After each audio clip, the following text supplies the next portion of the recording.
Hi YouTube, I'm Amaru Reacts, and today we're going to be watching I Built a Flamethrower Sword by Mike Shake, sorry. Mike Shake. And yeah, this looks like a lot of fun, so let's watch it. 3 mistakes led to the creation of one of the most unique swords ever existed on this planet.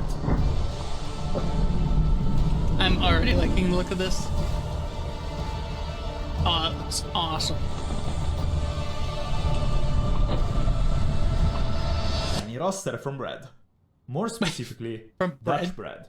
So there is this Dutch company called CAC that makes bread. Like an insane amount of it. They make so much bread indeed that they automated the entire process using machines, from mixing the ingredients to cutting the dough and so on. And well, it turns out, for all those machines, you also need a lot of spare parts. So CAC decides to open up their own metal 3D printing department called K3D, all to make their own tools for the bread production. And so they started making bread, and instead of buying parts from their machines, they just started a whole nother division just for 3D printing their own parts.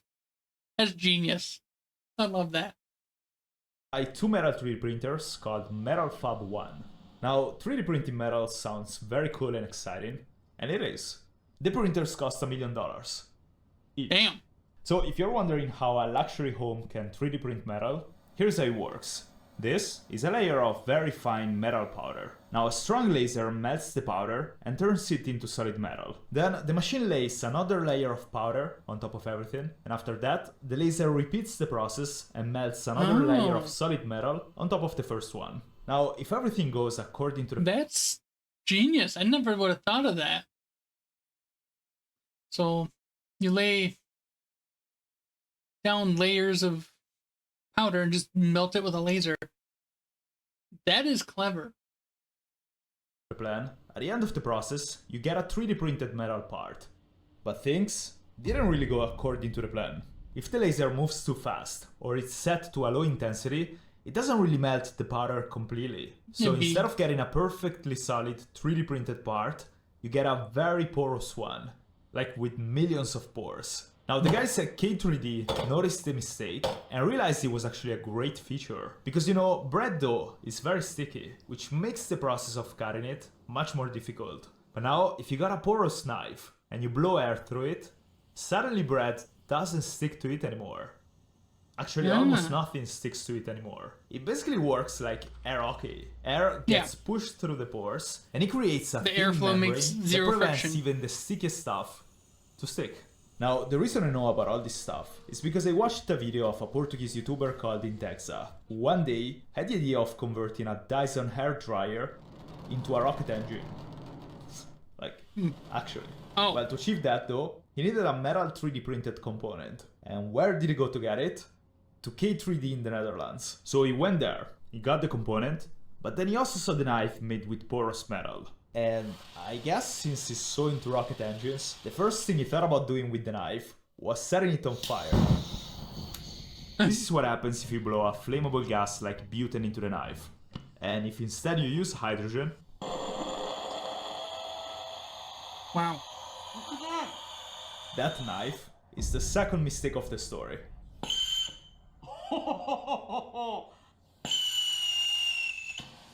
Like that, the blade melts stuff. It's very hot and very beautiful, and it doesn't turn off unless you turn off the gas source. And when I saw that video, I just thought about one thing. That but bigger. Is the third mistake of the story. That makes sense. Now, we gotta find a way to make the sword though. At first, I thought you could just take the knife and simply scale it up, but the porous metal is probably not as tough as the normal steel you would use in a knife or in a sword. And so, scaling the knife up would just mean having something that's way too fragile. So the sword has to be thicker than the knife. The problem is that increasing the thickness also generates another issue. If we could split the knife here and look in this direction, the section will look like this. It's hollow. And that's because the porous metal has a maximum thickness, after which the gas would not be able to flow through it. So since we need to make the sword thicker than the knife, and it also has to be hollow inside so that the gas can flow through it, we would have a lot of empty space with thin walls. And as you can imagine, like that the sword wouldn't be tough at all. Yeah. So you need something to fill this space. that makes the sword strong, but it also allows the gas to easily flow through it. And right now, I have no idea how to do that. And? I think we can solve this problem with a gyroid. What is a gyroid? What? So in 3D printing, there's this trick that instead of like 3D printing the part solid, which would be very heavy, you use some kind of hollow geometry to make it strong but not that heavy. This NASA scientist in the 70s invented this weird geometry, which is called the gyroid. And it's basically a minimal surface area geometry, which basically means that you don't really have a lot of material, you have a lot of the strength, and the best part of it is that it allows the gas to flow through. But that sounds great, but like, how do you make that? Do you have a metal 3D printer? Well, I don't have a metal 3D printer, but I do have a Bob. The Bob works at K3D, which, by the way, is the only company in the world that can 3D print porous metal. I say my initial thought was maybe just 3D print and insert a gyroid fill insert to slide into the blade. But as I think about it, that wouldn't work, because as soon as you set the blade on fire and it gets hot, it's immediately going to melt the insert. So yeah, I guess it makes sense just 3D print the infill with the metal 3D printer. We asked Bob if he could print a sword for us. He actually agreed to do it. So if we're gonna end up with a freaking functioning flaming sword, we also gotta thank Bob for that. Or blame him if something goes very wrong with it. Anyways, after Intexa finished the 3D model, we sent everything to K3D, where they 3D printed the sword. And here it is. This looks very unique. There are two types of metal in here. In the handle, there is a non-porous one, because I mean, you don't want it to spit fire, while the rest of the sword is porous metal. Total length is about an arm long, which makes it something between a gladius, the sword the Romans used, and a Viking sword, while the thickness is a little bit more than 70 millimeters. And that's very thick for a sword, but that's because the gyroid had to fit inside the blade. There is also a welding mark here, and that's because the metal 3D printers have limited dimensions for the parts they can print. And so we had to print the sword in two parts and then weld them together. Lastly, there is also the connector at the end of the handle, in which we connect the gas source. Now, it would probably be wise to test the sword right away, to see if it at least catches on fire, because right now we got no idea. But my OCD brain needs to fix a few things first. Right now, the sword is not balanced, and it's not comfortable at all. And so, I told the other guys I was gonna make the handle of the sword before the test. Now, I have no idea how to make the handle of a sword, but I'm motivated. So, I'm gonna start with the guard, that usually protects the wielder's hand from an opponent's blade sliding down. But since I don't think I'm gonna find somebody willing to duel to death with me for this video, unless... In this case, the guard is gonna have my hand not get cooked if it accidentally slips on the flaming blade. My idea was to cover this entire part of the sword with the guard. The problem is that the sword has a lot of details going on here, so I would have to grind all these shapes into the guard to make it fit, and it would take forever, and surely at least a few tries. Or I could fit the guard here. Yeah. So I get a chunk of aluminum. Steel is usually better for a guard, but aluminum is great at dissipating heat, which is definitely the priority for this sword. Then I cut a smaller chunk with the approximate dimensions of the guard.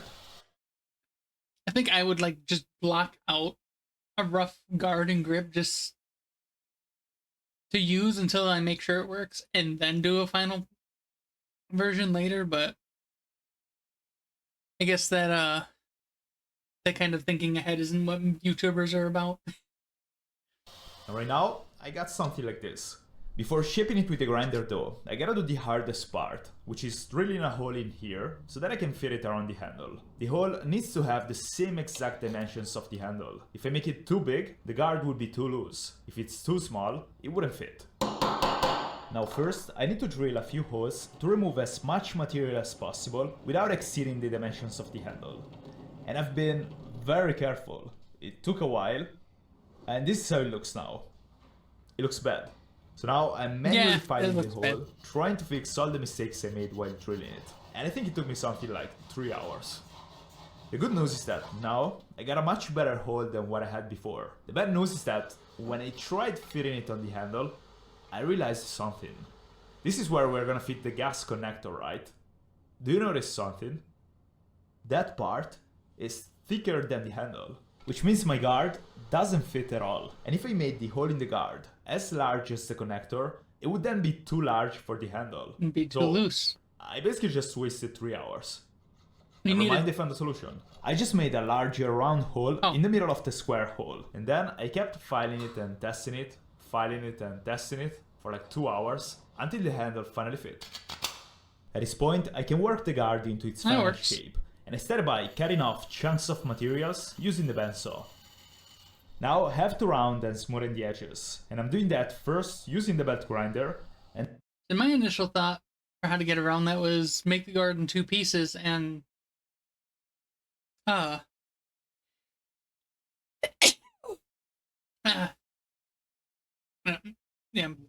My thought to get around it was to make the guard in 2 pieces and then just find a way to connect them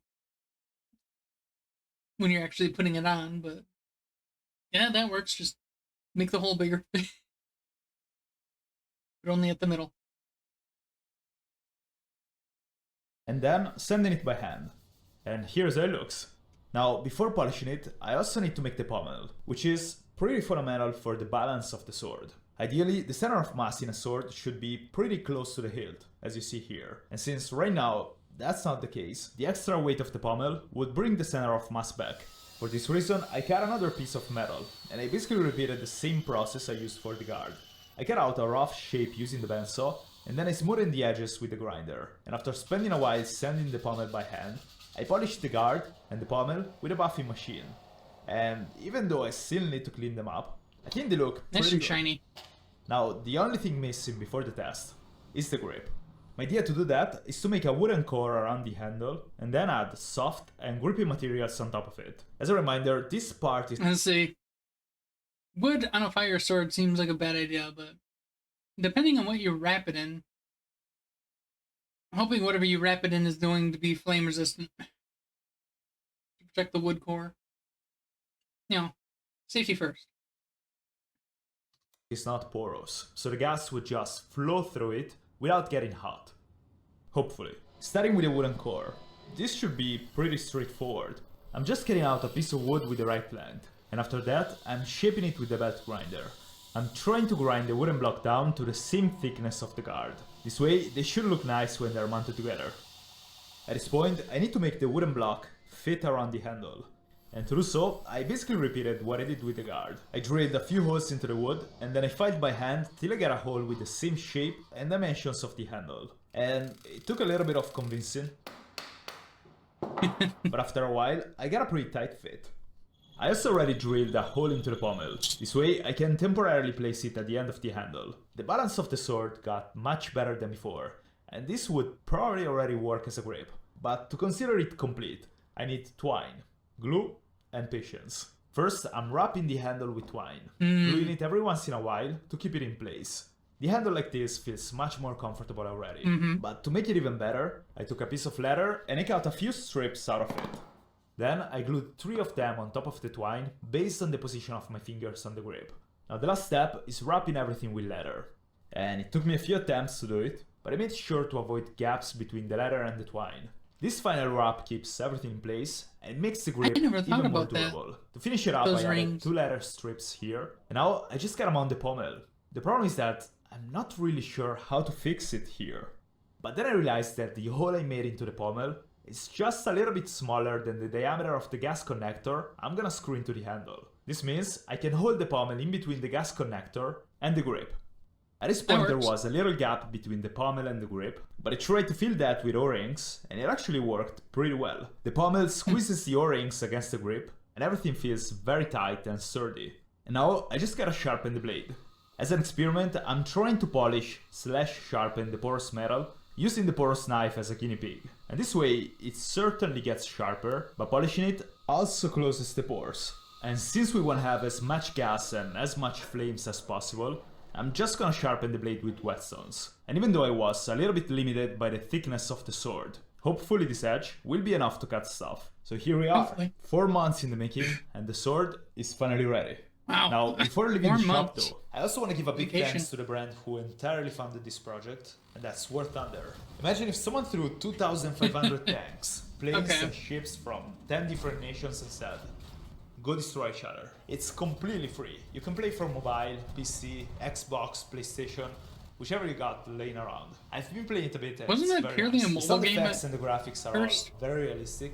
And there are I noticed a lot of mobile details. games are For starting to example, when your release tank or PC plane clients. gets destroyed, the game shows you That makes sense. exactly Like, how it happened. With why an limit X-ray your view. market like You see where the shell penetrated, which components were affected, and what actually led to the destruction of the vehicle. Also, I like you don't need any fancy equipment. I've been playing it just with a mouse and a keyboard, so if I can handle it, you can do it too. So if you're into military history or just love epic battles, you should definitely give it a try. Plus, with 70 million people playing, you will never run out of action. I'm leaving a link in the description that you can use to sign up. And also, new players or players who haven't played in 6 months will also receive a massive bonus pack on PC or console. The pack includes multiple premium vehicles, 100,000 silver lions, 7 days of premium account, and more. The bonus is also available for just a limited time, so if you're interested in the game, make sure to not 7 whole days of Let's premium. test this. So, here we are. It's time to find out if we made a flaming sword or a porous stick of metal. I would be very disappointed if it didn't work right now. Definitely. But yeah, let's try it out. The setup is actually pretty simple. You just connect the sword to a butane tank through a hose, and by opening Makes the tank, sense. butane gas would flow into the sword. Whenever you're ready. Okay. Now build it again, but put an igniter on it. Are you sure? You don't have to manually ignite it.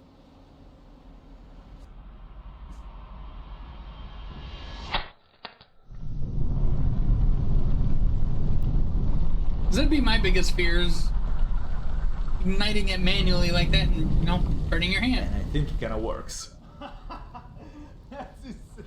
There you go. Oh my god!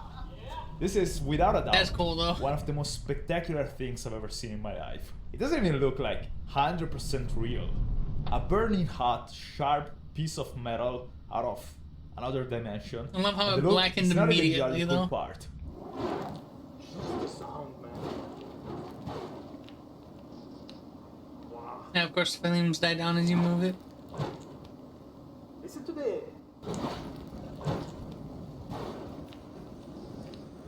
No, like... That's it.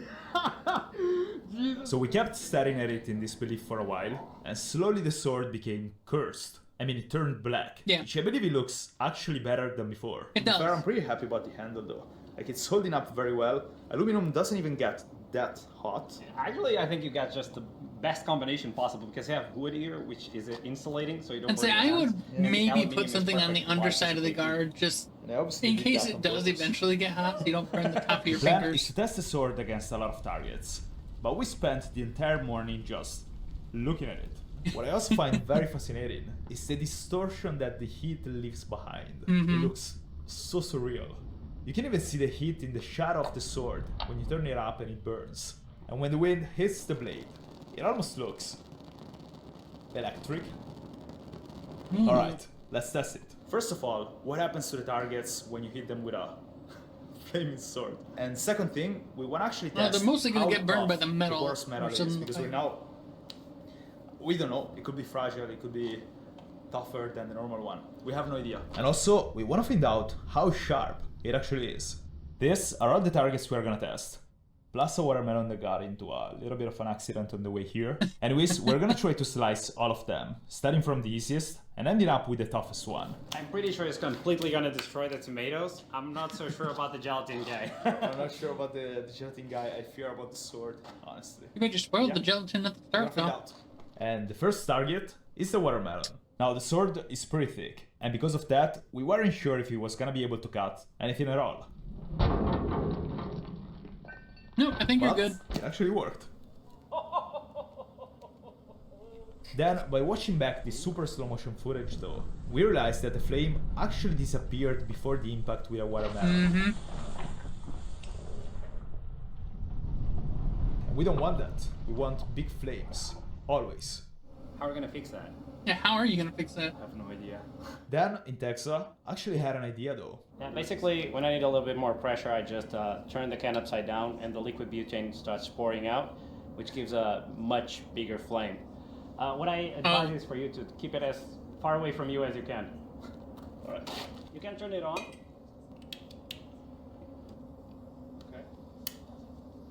is already much stronger than we are, I think. Well, then wait for this.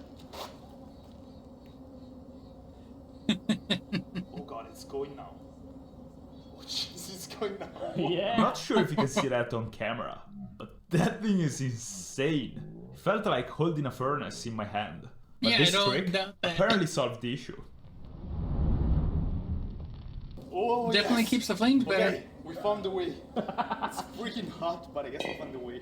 It's still going, by the way. No. Do you notice how I turned this off and it's still going? Because there's liquid butane inside the pipes, which is still feeding it.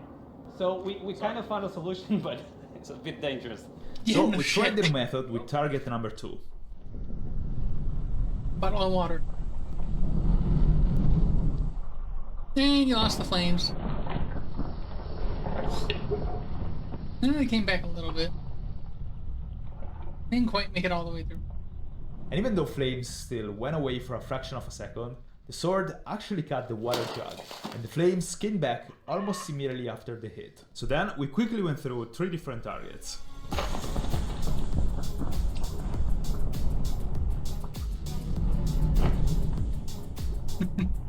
Yeah, it's too bad it goes out when they start swinging. But I don't think there's much you can do about that.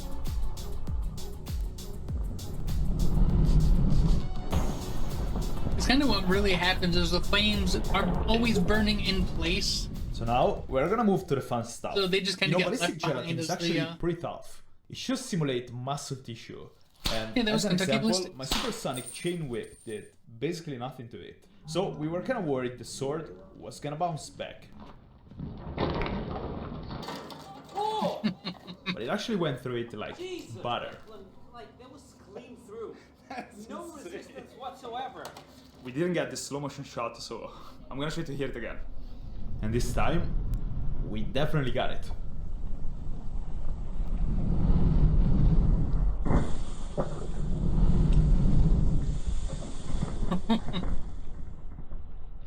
First, I Partial went for the decapitation. head. Nice. Nice. And the next shot, better way. I aimed for the body. They just stuck it back on.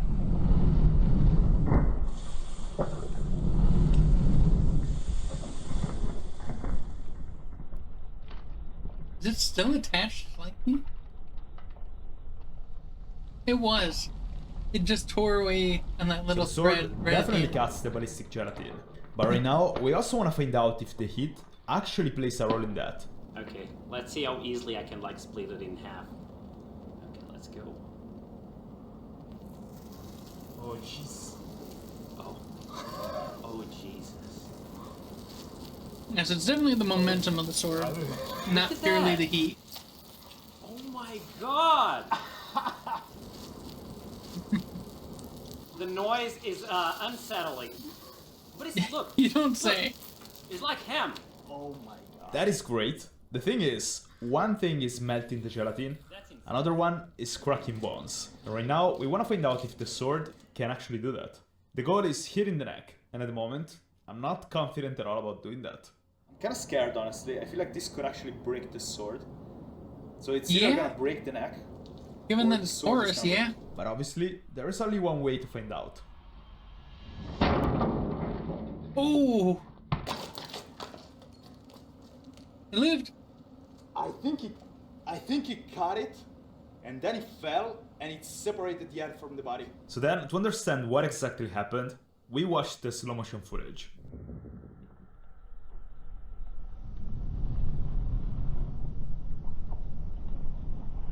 Oh, here it comes. There goes the flames.